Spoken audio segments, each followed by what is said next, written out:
जीवन में माँ बाप का क्या महत्व है, इसको सुनने समझने जानने के लिए आपको अपने बचपन की ओर आना होगा। हालांकि मैं समझता हूं कि जब तक बचपना होता है, बचपने में बचपना ही होता है। माँ बाप का महत्व क्या है, ये उन बच्चों को समझ में नहीं आता है जिनके माँ बाप हैं। जिनको माँ का सुख मिल रहा है, पिता का सुख मिल रहा है, उसे माँ का महत्व, बाप का महत्व समझ में नहीं आता है। जिसके जीवन में किसी एक का अभाव होता है वो समझता है उसका महत्व, या जिसके जीवन में दोनों का अभाव होता है उसे महत्व समझ में आता है। सामने प्रत्यक्ष में भगवान हो तो भगवान का महत्व समझ में नहीं आता है, भगवान नहीं हो तब भगवान का महत्व समझ में आता है। या गुरु सामने हो तो गुरु का महत्व नहीं समझ में आता है, जब गुरु नहीं हो तब गुरु का महत्व समझ में आता है। कहते हैं मेहंदी रंग लाती है छूट जाने के बाद, मेहंदी रंग लाती है छूट जाने के बाद, और माँ बाप की याद आती है चले जाने के बाद। माँ बाप की याद आती है चले जाने के बाद। एक गांव था, गांव में एक अच्छा सेठ था, उसकी पत्नी थी, अच्छा परिवार था। कुछ समय बाद पत्नी गर्भवती हुई,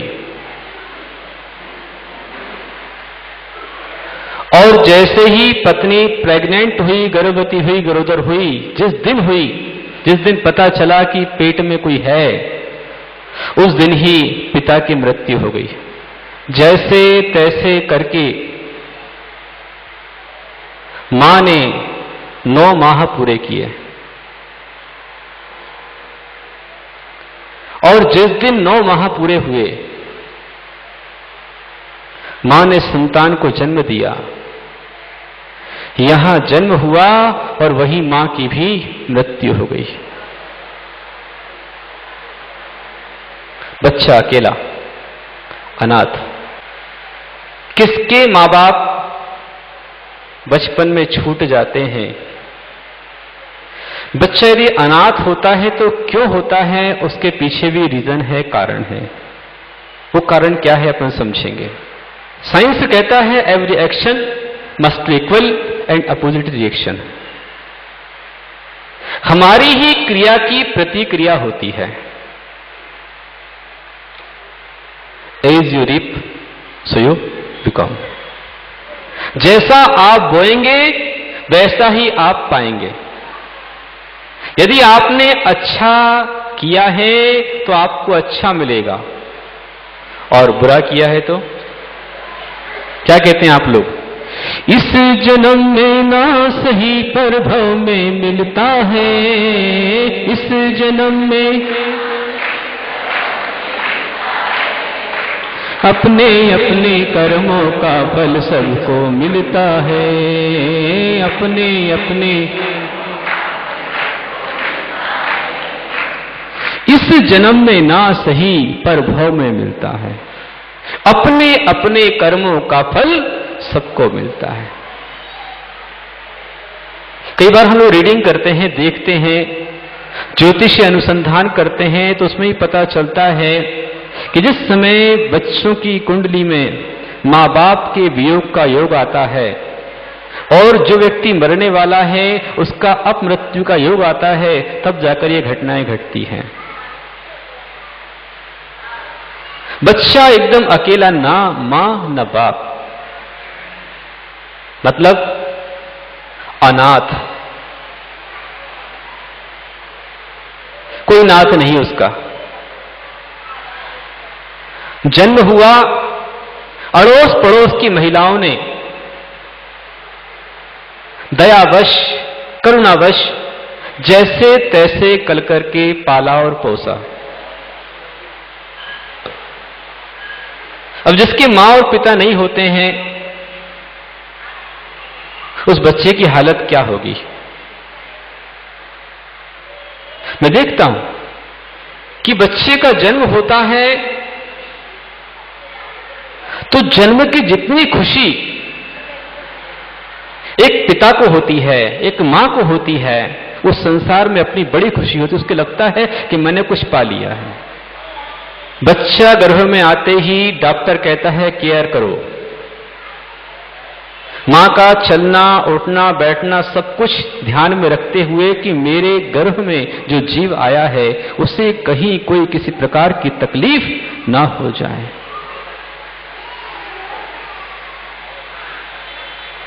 जन्म होता है, जन्म होने के बाद अधिकतर माताएं सुबह जल्दी मंदिर नहीं आ पाती हैं। क्यों नहीं आ पाती हैं?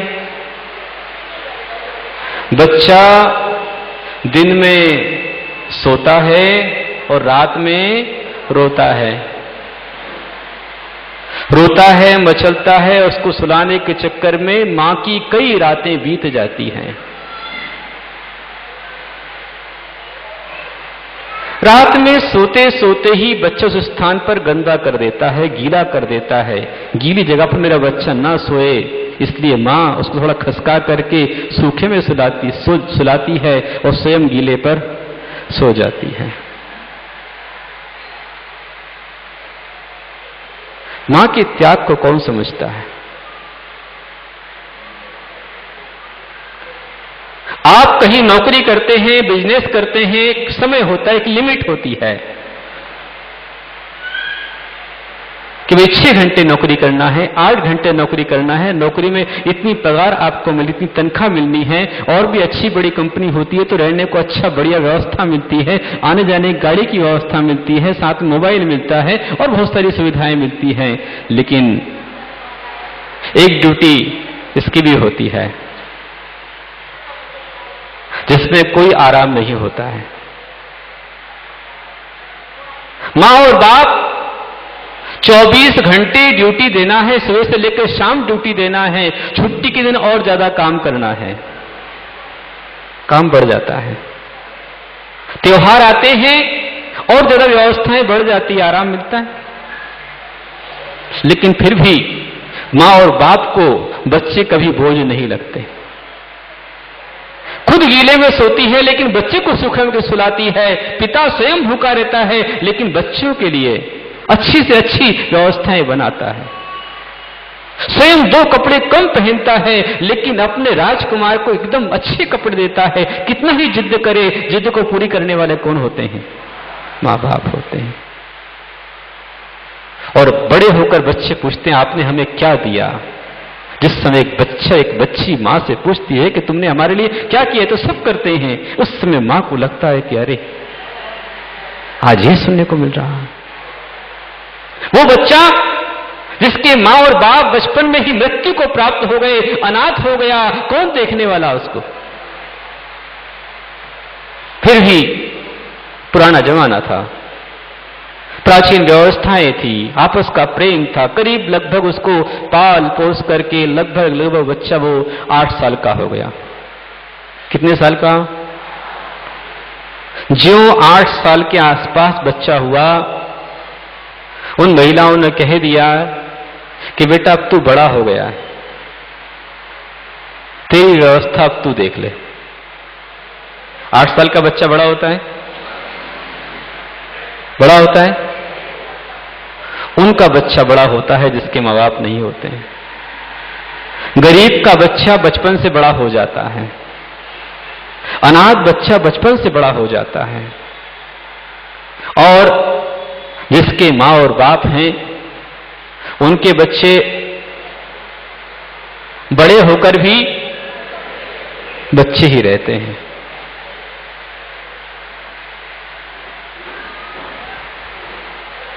आज आपके बाल सफेद हो गए, आपके बच्चे हो गए, आपके पोते हो गए, लेकिन आपके पिता क्या बोलेंगे? ये मेरा बेटा है। भागचंद जी बोलेंगे दिनेश ये मेरा बेटा है। छोटा है बच्चा, कितना ही बड़ा हो जाए, मां बाप है तो बच्चा है। लेकिन जिसके मां और बाप नहीं है वो बच्चा बचपन के अंदर भी 8 साल का हो गया। सबने मना कर दिया। जब मना कर दिया तो जिस समय उसके पढ़ने की उम्र थी, लिखने की उम्र थी, सीखने की उम्र थी, उस उम्र के अंदर वह बच्चा अपने भोजन की व्यवस्थाएं बना रहा है। यहां वहां दूसरों के यहां नौकरी करने जा रहा है कि कुछ खाने की व्यवस्था बन जाए। नौकरी करने किसी ने नहीं दिया क्योंकि काम ही नहीं आता था। खेतों में काम करने चला गया। गाय चराने की व्यवस्था बनाई कि चलो गाय चरा के आऊंगा, 2 रोटी मिल जाएगी।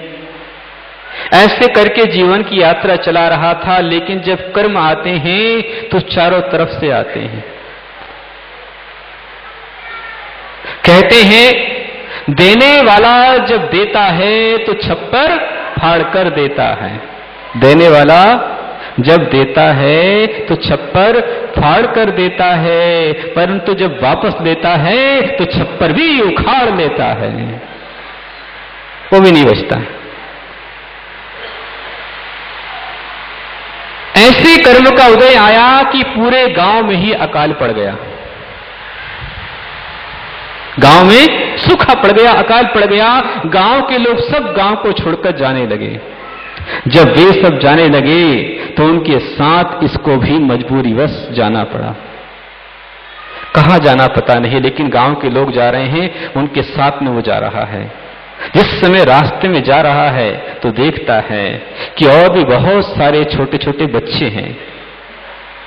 उन बच्चों को मां गोद में लेकर के बैठी है। पिता बच्चों का पूरा ध्यान रख रहा है। वो बच्चा देख रहा है कि और भी माताएं हैं, उनके बच्चे हैं। उनको जब प्यास लग रही है वो कहता मां पानी, तो पानी मिल रहा है। मां रोटी, तो रोटी मिल रही है। सोना है तो गोदी मिल रही है।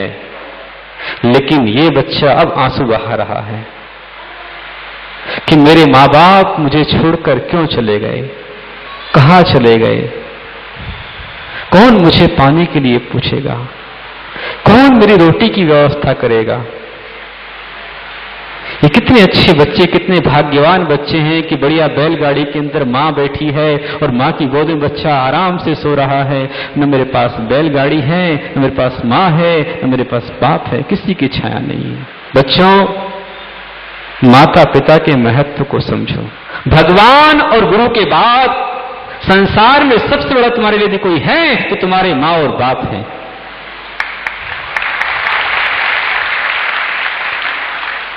भगवान मोक्ष का मार्ग बतलाते हैं, धर्म का मार्ग बतलाते हैं, गुरु सदाचार और संस्कार देते हैं, लेकिन जीवन देते हैं तो तुम्हारे माता पिता तुमको जीवन देते हैं, तुमको बड़ा करते हैं, पालते हैं, पोसते हैं, तो माता पिता करते हैं। उनके महत्व को समझो। लेकिन ये भी ध्यान रखो कि माता पिता बच्चों को जीवन देते हैं तो हमारे गुरु बच्चों को जीवन जीने की कला सिखलाते हैं। इसलिए जैन संस्कृति में तीर्थंकर भगवान को परम गुरु कहा है और दिगंबर साधु को अध्यात्म गुरु कहा है और माता पिता को, टीचर को लौकिक गुरु कहा है। ज्योतिष के अनुसार जिस बच्चे का सूर्य बिगड़ता है उसे पिता का सुख नहीं मिलता है और जिसका चंद्र बिगड़ता है उसे मां का सुख नहीं मिलता है। और जो अपने माता पिता का सम्मान नहीं करता है, माता पिता के महत्व को नहीं समझता है, माता पिता की इज्जत नहीं करता है, माता पिता से बहस करता है, ऐसे व्यक्ति का सूर्य और चंद्र बिगड़ जाता है। लाल किताब के अनुसार जो बच्चे मां से झगड़ते हैं उनका चंद्र बिगड़ता है, उनका मन बिगड़ता है, उनके जीवन में अनेक समस्याएं खड़ी हो जाती हैं। और जो बच्चे अपने पिता से बहस करते हैं, पिता को बेइज्जत करते हैं, पिता से झगड़ते हैं, उनका सूर्य बिगड़ता है, उनका व्यापार, उनका पेट, सब कुछ बिगड़ जाता है। जो व्यक्ति माँ बाप का दिल दुखाता है, माँ बाप की दुआएं जिसके साथ में नहीं है, वो जीवन में कहीं सफलता को प्राप्त नहीं कर सकता है। और जिसके ऊपर माँ और बाप की दुआएं होती हैं, वो कितनी तूफानों के अंदर भी चला जाए तो कोई उसका बाल बाका नहीं कर सकता है। जीवन में सबसे बड़ा रक्षा कवच यदि है तो माँ बाप की दुआएं, माँ बाप का आशीष ही आपके जीवन के लिए सबसे बड़ा रक्षा कवच है। यदि घर से निकलते हो और निकलते समय माँ के चरण छूकर निकलते हो, माँ का आशीष लेकर निकलते हो, तुम्हारे सारे काम सफल हो जाएंगे। घर से निकलते हो, पिता का आशीष लेकर निकलते हो, पिता का प्यार निकलते हो, तुम्हारे सारे काम सफल हो जाएंगे। और घर में माता पिता रो रहे हैं, दुखी हो रहे हैं और तुम उनको नाराज करके निकल रहे हो, तुम्हारे कोई काम सफल नहीं हो सकते। वो बच्चा रो रहा है, रास्ते चलता जा रहा है, किससे पानी मांगे, किससे खाना मांगे, किससे कहे कि मुझे सुला लो। मां छाया है और पिता एक आसरा है। जब भी कभी तकलीफ होती है तो मां का नाम निकलता है, और जब बहुत बड़ी तकलीफ होती है तो क्या निकलता है? अरे बाप रे, पिता का नाम आता है। पिता कठोर दिखते हैं, लेकिन उस कठोरता में आपकी सुरक्षा छिपी होती है। आज यथार्थ में पिता ने अपनी कठोरता छोड़ दी है, इसलिए व्यवस्थाएं बिगड़ रही हैं। बच्चे बिगड़ रहे हैं तो पिता की कठोरता कम होने से बिगड़ रहे हैं। जो चाहिए, एक मिट्टी का घड़ा बनता है तो घड़े को पानी भी लगता है, घड़े को धूप भी लगती है, ताप भी लगता है, तब घड़ा बनता है। कुछ भी कम पड़ जाए तो व्यवस्था बिगड़ जाती है। इसलिए बच्चों के जीवन के अंदर प्यार भी चाहिए, वात्सल्य भी चाहिए, तो अनुशासन भी परम आवश्यक है। चाणक्य ने सूत्र दिया है बच्चों को पालने का। उन्होंने कहा, लालयेत पंचवर्षाणि। जन्म से लेकर जब तक बच्चा 5 साल का हो रहा है तब तक उसको लाड़ करो। लालयेत पंचवर्षाणि, बच्चे व्यवस्था है। 5 साल तक लाड़ करो। उसके बाद 10 वर्षाणि ताड़येत। जहां बच्चा 5 साल का हो गया तो उसके बाद अगले 10 साल 6, 7, 8, 9, 10, 11, 12, 13, 14, 15 ऐसे अगले 10 साल क्या करना है?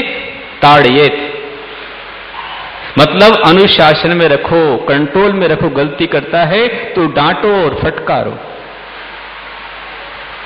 लालयेत पंचवर्षाणि 10 वर्षाणि ताड़येत प्राप्त षोडशे वर्षे। और जहां बच्चा 16 साल का हो गया उसके बाद पुत्रे मित्रवत आचरेत। फिर तो मित्र के समान आचरण करना पड़ेगा, फिर आप मान नहीं सकते। ये 10 साल आपको मिलते हैं बच्चे को बनाने के। यदि आपने इसमें घड़ दिया, बना दिया तो जो बन गया सो बन गया। और ये 10 साल आप चूक गए, आप उसमें कुछ निर्माण नहीं कर पाए, तो अगले 16 साल में फिर आप कुछ नहीं कर सकते।